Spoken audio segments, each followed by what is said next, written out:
রোদে দেওয়ার ঝামেলা ছাড়া অথবা ভিনেগার ছাড়া মজাদার টক ঝাল মিষ্টি জলপাইয়ের আচার কিভাবে সহজভাবে আজকের এই জলপাইয়ের আচারটা তৈরি করা যায় সেটাই আপনাদেরকে দেখাচ্ছি। আসসালামু আলাইকুম, welcome back to my channel টুসনস মম কিচেন। কাছে কিংবা দূরে, দেশ বা দেশের বাইরে যে যেখান থেকে আজকে আমার এই রেসিপিটি দেখছেন, আশা করি সবাই ভালো আছেন। টক ঝাল মিষ্টি জলপাইয়ের আচার তৈরি করার জন্য আমি এখানে 1 কেজি পরিমাণ জলপাই নিয়েছি। চুলায় একটি হাঁড়িতে আমি জলপাইগুলো ধুয়ে বসিয়ে দিয়েছি সেদ্ধ করার জন্য সামান্য একটু হলুদ দিয়ে। জলপাইগুলো সেদ্ধ হয়ে গেলে অবশ্যই জলপাইয়ের পানিগুলো ঝরিয়ে ফেলতে হবে। খেয়াল রাখতে হবে জলপাইয়ের গায়ে যেন কোনো পরিমাণ পানি না থাকে। এখন একটি কাঁটা চামচের সাহায্যে জলপাইগুলো আমি এভাবে থেতো করে নিব। চুলায় একটি প্যান বসিয়ে 1 কাপের মতো সরিষার তেল দিয়ে দিলাম। এখন দিয়ে দিচ্ছি 8 থেকে 10টির মতো রসুনের কোয়া আমি কুচি করে নিয়েছি, একটি তেজপাতা এবং 5 থেকে 6টি আস্ত শুকনো মরিচ। এগুলো হালকা কিছুক্ষণ ভেজে নিয়ে দিয়ে দিচ্ছি 1 চা চামচ পরিমাণ আস্ত 5 ফোড়ন। এখন এখানে দিয়ে দিচ্ছি যে জলপাইগুলো আমি ভেঙে রেখেছিলাম সেগুলো।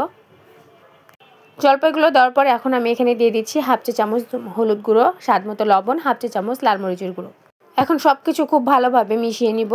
এখন এখানে দিয়ে দিচ্ছি 1.5 কাপ পরিমাণ চিনি। আমার জলপাইগুলো অনেকটাই টক ছিল, তাই আমার চিনির পরিমাণটা বেশি লেগেছে। আর আমি যেহেতু একটু টক ঝাল মিষ্টি আচার তৈরি করব, তাই আমার চিনির পরিমাণটা 1.5 কাপের মতো দিয়েছি। আপনারা আপনাদের পছন্দ অনুপাতে মিষ্টিটা দিয়ে নেবেন। চিনিটা দিয়ে খুব ভালোভাবে মিশিয়ে নিতে হবে। এখন এখানে দিয়ে দিচ্ছি 1/2 চা চামচের মতো চিলি ফ্লেক্স এবং 1/2 চা চামচ ভাজা জিরার গুঁড়া এবং 1.5 চা চামচের মতো আচারের মশলা। আমি এখানে 1 চা চামচ 5 ফোড়ন, 1 চা চামচ ধনিয়া আর 1 চা চামচ মৌরি গুঁড়া করে রেখেছিলাম, সেখান থেকে 1.5 চা চামচ পরিমাণ আমি আচারের মশলাটা দিয়ে দিলাম। আচারের মশলাগুলো কিন্তু অবশ্যই হালকা একটু টেলে তারপর গুঁড়া করে নিতে হবে। এখন খুব ভালোভাবে মশলাগুলো আমি মিশিয়ে নিব জলপাইগুলোর সাথে। এখন অনবরত এটাকে ভাজতে হবে।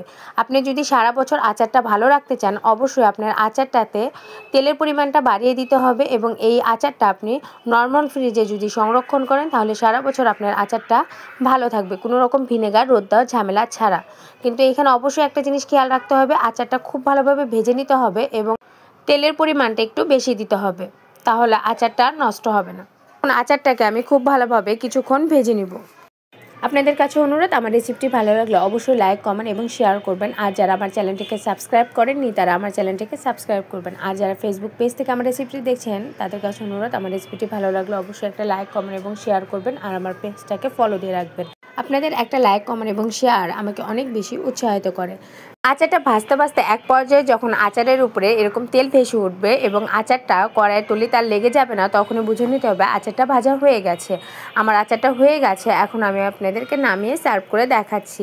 আর আচারটাকে অবশ্যই কিন্তু তেলটা বেশি রাখতে হবে, খুব ভালোভাবে ভেজে নিতে হবে এবং নর্মাল ফ্রিজে সংরক্ষণ করতে হবে, তাহলে সারা বছর আচারটা ভালো থাকবে।